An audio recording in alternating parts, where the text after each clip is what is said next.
ఆంధ్రప్రదేశ్పై ప్రధాని మోదీ సంచలన నిర్ణయం తీసుకున్నారా? మోదీ తీసుకున్నటువంటి నిర్ణయానికి జగన్మోహన్ రెడ్డి ఫుల్ హ్యాపీగా ఉన్నారా అంటే అవుననే సమాధానం ఇస్తున్నారు కొంతమంది రాజకీయ విశ్లేషకులు. ఇక ఇదే అంశానికి సంబంధించి మనతో మాట్లాడేందుకు ప్రముఖ రాజకీయ విశ్లేషకులు కృష్ణకుమారి గారు మనతో ఉన్నారు. మేడంతో మాట్లాడదు. మేడం నమస్తే. నమస్తే.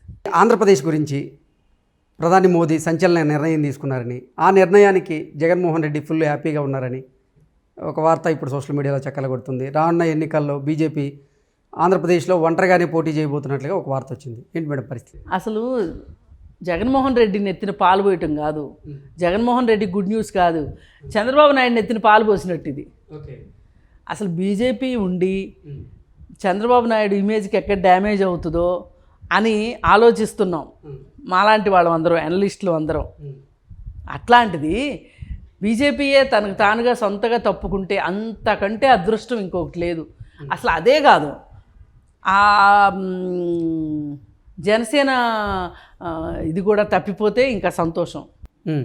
ఇప్పుడు అంటే మొన్న కొంతమందితో మోదీ గారు కూడా ఈ అంటే పార్లమెంట్ సమావేశాలు జరుగుతున్నాయి కాబట్టి కొంతమందిని కలిసి వాళ్ళకేదో రానున్న ఎన్నికల్లో ఆంధ్రప్రదేశ్లో అవసరమైతే మేము జనసేన మాత్రమే కలిసి పోటీ చేస్తాం, లేదు జనసేన కూడా మాతో రాదు అంటే సింగిల్గా మేమే పోటీకి దిగుతాం అంటే కూడా చెప్పిన నేపథ్యంలో ఇంకా రానున్న ఎన్నికల్లో నిజంగా టీడీపీ జనసేన పొత్తులో భాగంగా ఇప్పుడు భారతీయ జనతా పార్టీ కలిసే అవకాశం లేదా అంటే ఏం చెప్తారు? కాదు, అసలు జనసేన బీజేపీ తోటి రాను అనే ధైర్యం ఉందా జనసేనకి? జనసేన ఒక వెన్నుముకున్న పార్టీయేనా? బీజేపీ ఆడిస్తే ఆడే పార్టీ జనసేన పార్టీ గురించి కూడా జనసేన పార్టీ ఒక పొత్తుని ఎంచుకునేంత ధైర్యం ఉన్న పార్టీయా జనసేన పార్టీ? నేనైతే అనుకోవట్లా. అంత నేను ఎవరితో పొత్తు పెట్టుకోవాలి, అది నా సొంత నిర్ణయం, అది నా ఇష్టం, నా స్వేచ్ఛ అనే అంత సినిమా పవన్ కళ్యాణ్కి లేదండి. ఎందుకంటే ఆయన సీరియస్ పొలిటీషియన్ కాదు, సీజనల్ పొలిటీషియన్.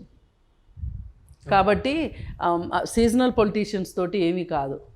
మరి ఈ సీజనల్ పొలిటీషియన్తో చంద్రబాబు గారు పొత్తు పెట్టుకునేందుకు ఎందుకు ప్రయత్నం చేస్తున్నారు? మరి చంద్రబాబు నాయుడు ఎక్కడ పొత్తు పెట్టుకోవడానికి ప్రయత్నం చేస్తున్నాడండి?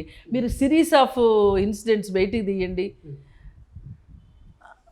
అరెస్ట్ అయ్యారు, అరెస్ట్ అయిన వెంటనే చంద్రబాబు నాయుడు అరెస్ట్ అయిన వెంటనే అవుతాడు అన్న విషయం పవన్ కళ్యాణ్కి ముందే తెలుసు. అందుకే ఆదరా బెదరా ఆగమేఘాల మీద గలాట సృష్టించడానికే కారులో బయలుదేరాడు.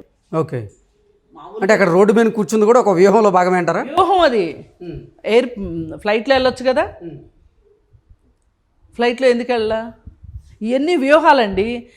ఇప్పుడు వివేకానంద రెడ్డి చనిపోయినప్పుడు జగన్మోహన్ రెడ్డి మరి సొంత బాబాయ్ కదా చనిపోయింది, అవసరమైతే సొంత ఫ్లైట్ వేసుకుని వెళ్ళగలిగిన డబ్బులు ఉన్నాయి కదా జగన్మోహన్ రెడ్డి దగ్గర.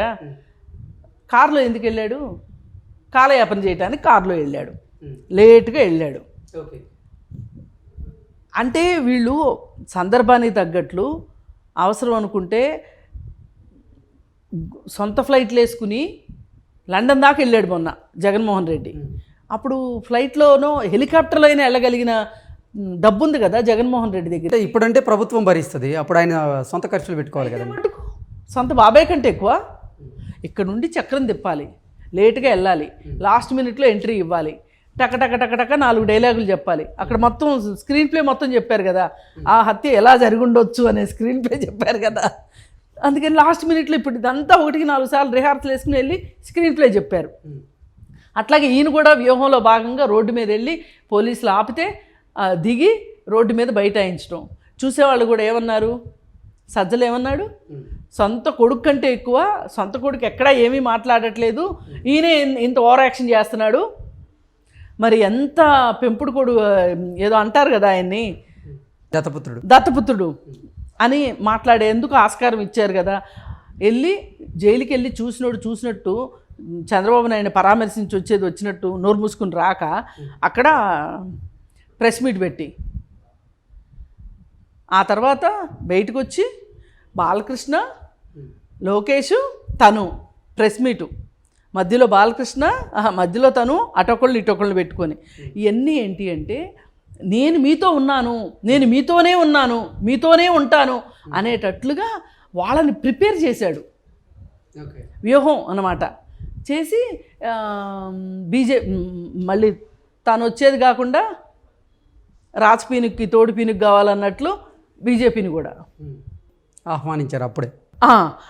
నాకు రూట్ మ్యాపు రోడ్డు మ్యాపు అని మాట్లాడాడు. ఏది ఏమైనా సరే ముగ్గురు కలిసి పోటీ చేయాలి. తెలుగుదేశం పార్టీ ఉంటేనే బీజేపీకి 2 సీట్లు వచ్చేది, ఒక 10 సీట్లు జనసేనకు వచ్చేది అనే ప్లాన్ తోటి వాళ్ళు రాబోయే రోజుల్లో రాజకీయాల్లో స్థిరపడటం కోసం చంద్రబాబు నాయుడిని తెలుగుదేశం పార్టీని వాడుకోవాలనుకుంటున్నారు తప్పితే ఇప్పుడు ప్రభుత్వ వ్యతిరేక ఓటు చేల్తుంది విడిగా పోటీ చేస్తే, అందులో సందేహం లేదు. కానీ ప్రభుత్వ వ్యతిరేక ఓటు చీలకుండా ఉండటం కోసం ఎన్ని త్యాగాలు చేయాలి తెలుగుదేశం పార్టీ, తెలుగుదేశం క్యాడరు? తప్పదు కదా మరి. పొత్తు ధర్మం అన్నప్పుడు సీట్లు ఎక్కువ అడుగుతున్నాడు అతను. పైగా ఒక వార్త బయటకు వచ్చేటట్లు చేశారు అచ్చెన్నాయుడు లెటర్ ప్యాడ్ మీద. ఇంకేముంది ఇన్ని సీట్లు అన్ని సీట్లు అని. ఎవరన్నా అన్ని సీట్లు ఇస్తారా అండి? 60 సీట్ల పైన ఎక్స్పెక్ట్ చేస్తున్నారు. ఇప్పుడు నీకు ఎన్ని సీట్లు ఉన్నాయి? కానీ ఆయనేమో రిపబ్లిక్ డే రోజు బయటకు వచ్చేసి 50 నుంచి 70 స్థానాలు అడగమని నాకు చెప్తూ ఉన్నారు. ఎన్ని స్థానాలు అడగాలో నాకు తెలియదా? నాకు తెలుసు, నేను అడుగుతాను అంటూ చెప్తూనే తర్వాత రోజు కాపు నేత అయినటువంటి హరిరామ జోగయ్య గారితో ఒక లెటర్ అయితే రిలీజ్ చేయించారు. ఖచ్చితంగా అంటే 60 స్థానాలు అయితే జనసేనకి ఖచ్చితంగా ఇచ్చి తీరాలి, అలాగే 6 లోక్సభ స్థానాలు ఇచ్చి తీరాలి అని ఆయన చేత డిమాండ్ చేయించేలాగా ఇచ్చేశారు. అదే ఇదంతా ఏంటంటే ఒక ఎవరి పాత్ర వాళ్ళు పోషించేట్లాగా రక్తి కట్టిస్తున్నారు నాటకాన్ని. ఇప్పుడు అవసరమైనప్పుడు కాపు నేతలు వచ్చేస్తారు బయటికి, ఈయన ఒక కాపు హీరో అన్నట్లు. అంటే కాపులు ఒక్కళ్ళే ఓటేస్తే గెలుస్తాడండి? నాకు అర్థం కాదు. ఎందుకు ఈ మాటలన్నీ మాట్లాడుకోవాలి చెప్పండి? ఇప్పుడు పాపం వాస్తవాలు మాట్లాడితే అభిమానులు కోపం వస్తుందేమో నాకు తెలియదు, కానీ ఇప్పటి వరకు ఆయనకి ఎన్ని సీట్లు ఉన్నాయి? ఒకటే ఇస్తాను. అది అతను కూడా పార్టీలో లేరు. పవన్ కళ్యాణ్ 2 చోట్ల గెలవలేదు కదా. మరి ఏ ధైర్యంతో 60 సీట్లు అడుగుతున్నారు చెప్పండి? అంటే ఇప్పుడు ఈ 60 స్థానాల్లో తెలుగుదేశం వాళ్ళు నోట్లో గడ్డగట్టుకు పక్కకి వెళ్ళాలా? అంటే కొంతమంది ఇంకా 60 స్థానాలతో ఊరుకోవట్లేదు కదండి, పవర్ షేరింగ్ కూడా అంటున్నారు. అది ఈ దరిద్రం ఏంటి అంటే, ఇప్పుడు ప్రభుత్వ వ్యతిరేక ఓటు చేలనివ్వను, నేను ఈ రాష్ట్రానికి నష్టం కలిగించను అని చెప్పి పవన్ కళ్యాణ్ చాలాసార్లు అనటం విన్నాం మనం. అవును. అయితే ఆ ఉద్దేశమే నీకుంటే గనక నేను ఇచ్చిన మాట కట్టుబడి ఉన్నాను, నేను త్యాగాలకు సిద్ధము అని గనక పవన్ కళ్యాణ్ అంటే ఇచ్చిన మాట ప్రకారం న్యాయంగా ఈ జిల్లాకు ఒక సీటో ఏదో ఒకటి ఇస్తారు, తప్పకుండా కలిసి పోటీ చేస్తారు. ఇప్పుడు తక్కువ సీట్లు ఇచ్చారు కాబట్టి తెలుగుదేశం కార్యకర్తలను కూడా బుజ్జగించడం ఈజీయే.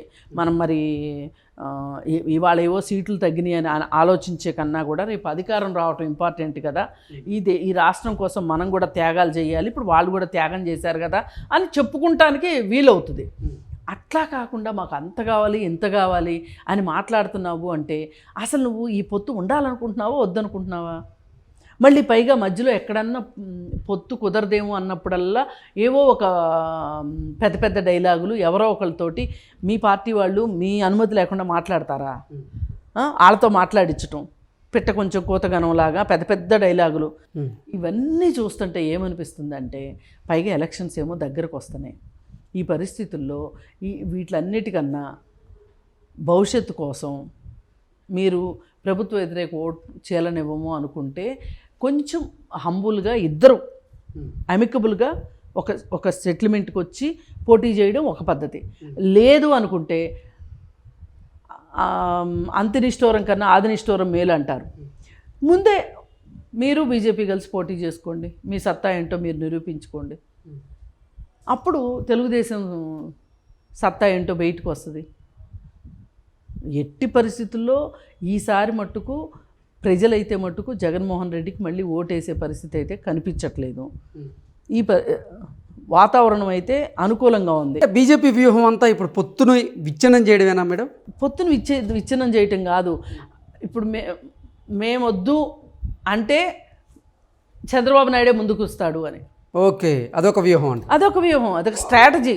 ఓకే, అంటే వాళ్ళు చెప్పిన దాని ప్రకారం చూసుకున్నట్లయితే భారతీయ జనతా పార్టీ జనసేన కలిసి పోటీ చేస్తుంది, లేదు జనసేన మాతో రాకపోతే భారతీయ జనతా పార్టీయే సింగిల్గా పోటీ చేస్తుంది ఆంధ్రప్రదేశ్ ఎన్నికల్లో అంటూ కూడా వాళ్ళు స్టేట్మెంట్ ఇవ్వవు. చేయమనండి, ఎవరొద్దన్నారు? మీకు ఒక్క సీటు కూడా రాదు.